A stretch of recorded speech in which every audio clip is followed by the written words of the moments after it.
यार मुझे mutual fund में निवेश तो करना है, लेकिन समझ नहीं आ रहा है किस में करूं, इक्विटी में करूं, डेट में करूं, या फिर गोल्ड से जुड़े म्यूचुअल फंड में सेफ रहेगा, कौन सा सेफ रहेगा।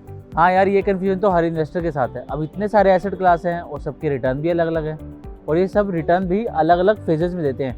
सही। अब जैसे मान लो इक्विटी गिरता है तो डेट बेहतर रिटर्न देता है, और जब ये दोनों अंडर परफॉर्म करते हैं तो कमोडिटी अच्छा रिटर्न दे देता है। यार ये तो हम तीनों जैसा हाल हो गया। सुरेश सेल्स में अच्छा है, मैं पेपर वर्क में अच्छा हूँ, और निकुंज यार तुम अकाउंटिंग में बहुत अच्छे हो। अरे ये वाह, भी बात ठीक है। ये तो बहुत वाह, बात तो आपने सही फरमाई। अरे हंसी मजाक छोड़ो, एक ऐसा फंड है जो हर तरह की इन्वेस्टमेंट की प्रॉब्लम को सॉल्व कर सकता है।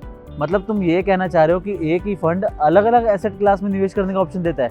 अरे नहीं, मेरे कहने का मतलब है एक ऐसा फंड है जो 3 से 4 एसेट क्लास में निवेश करता है। मैं बात कर रहा हूँ मल्टी एसेट एलोकेशन फंड की। ओह अच्छा, ये वही फंड है ना जिसको आजकल कई कंपनियां इसकी स्कीम लॉन्च कर रही हैं। कर डालें इसमें इन्वेस्ट। कर डालते हैं। સુરેશની જેમ તમે પણ રોકાણ કરવા માટે મલ્ટી એસેટ એલોકેશન ફંડ એટલે કે MAAFમાં પૈસા નાખવાનું વિચારી રહ્યા હો તો સૌથી પહેલાં આ ફંડને બરાબર સમજી લેજો. મલ્ટી એસેટ સ્કીમ્સના ફંડ મેનેજર ઓછામાં ઓછી 3 એસેટમાં રોકાણ કરે છે.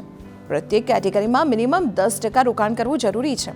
આ 3 કેટેગરીમાં ઇક્વિટી, ડેટ અને ગોલ્ડ અથવા રિયલ એસ્ટેટ જેવી અન્ય કોઈ એસેટ ક્લાસ હોય છે. મલ્ટી એસેટ એલોકેશન ફંડ્સનો સમાવેશ મ્યુચ્યુઅલ ફંડની હાઇબ્રિડ કેટેગરીમાં થાય છે. નવેમ્બર 2023થી આ ફંડ્સમાં રોકાણ સતત વધી રહ્યું છે.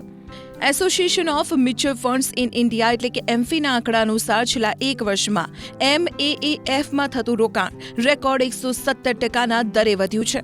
30 નવેમ્બર 2022ના રોજ MAAFની કુલ એસેટ 22,361.82 કરોડ રૂપિયા હતી, જે 30 નવેમ્બર 2023ના અંતે ડબલ થઈને 48,634.57 કરોડ રૂપિયા થઈ હતી. 2023માં ઘણી મ્યુચ્યુઅલ ફંડ કંપનીએ MAAF સ્કીમ્સ લોન્ચ કરી હોવાથી તેમાં રોકાણ વધ્યું છે. ગયા વર્ષે Edelweiss mutual fund, WhiteOak capital, DSP અને કોટક જેવી કંપનીની multi asset allocation schemes launch થઈ હતી. ત્યારબાદ જાન્યુઆરી 2024માં પણ Sundaram mutual fund, Mirae Asset અને બંધન AMC દ્વારા MAAF સ્કીમ લોન્ચ કરવામાં આવી. મધુબન ફિનવેસ્ટના સ્થાપક દીપક ગગરાણી કહે છે કે બજારમાં ઉતાર ચઢાવ હોય ત્યારે MAAF દ્વારા ડાયવર્સિફાઈ પોર્ટફોલિયો બનાવવાનો સારો વિકલ્પ મળે છે. આ સ્કીમ અલગ અલગ એસેટ ક્લાસમાં રોકાણ કરતી હોવાથી તમને રિસ્ક એડજસ્ટેડ રિટર્ન મળે છે. આ કારણસર જ રોકાણકારો તથા કંપનીઓ બંને મલ્ટી એસેટ એલોકેશન સ્કીમ તરફ આકર્ષાયા છે.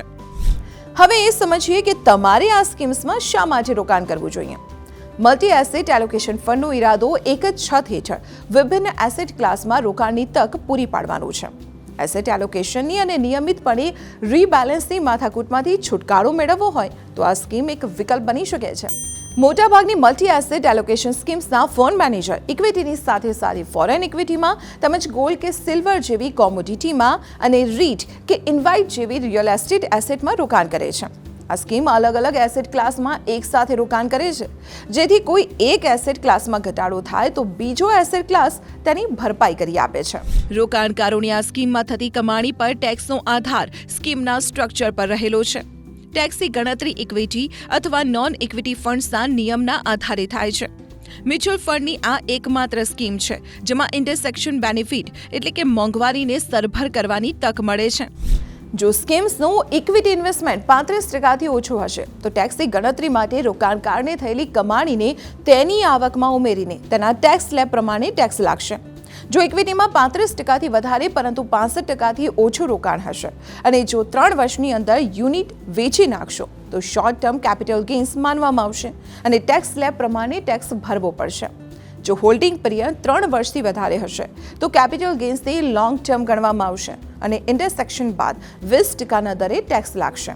જો ઇક્વિટીનો હિસ્સો 65%થી વધારે હશે અને 1 વર્ષની અંદર યુનિટ રિડીમ કરાવો તો 15% short term capital gain tax લાગુ પડશે. જો 1 નાણાકીય વર્ષ બાદ યુનિટ રિડીમ કરો છો તો 1 લાખ સુધીના કેપિટલ ગેઇન્સ પર કોઈ ટેક્સ નહીં લાગે, પરંતુ 1 લાખથી વધુ ગેઇન્સ પર 10%ના દરે ટેક્સ લાગશે. એક વાત યાદ રાખજો, ઇન્ડેક્સ સેક્શનનું બેનિફિટ જોઈતો હોય તો MAAFમાં ઇક્વિટીનો હિસ્સો 35%થી 65%ની વચ્ચે હોવો જરૂરી છે. હવે રિટર્નની વાત કરીએ તો એસી મ્યુચ્યુઅલ ફંડના આંકડા અનુસાર છેલ્લા 1 થી 5 વર્ષમાં MAAFમાં સરેરાશ 15 થી 20% વળતર મળ્યું છે. યુટીઆઈ MAAFમાં તો 1 વર્ષમાં 29%થી પણ વધારે રિટર્ન મળ્યું છે. આ સ્કીમમાં 3 વર્ષમાં સરેરાશ 14.6%, જ્યારે 5 વર્ષમાં 12% રિટર્ન મળ્યું છે.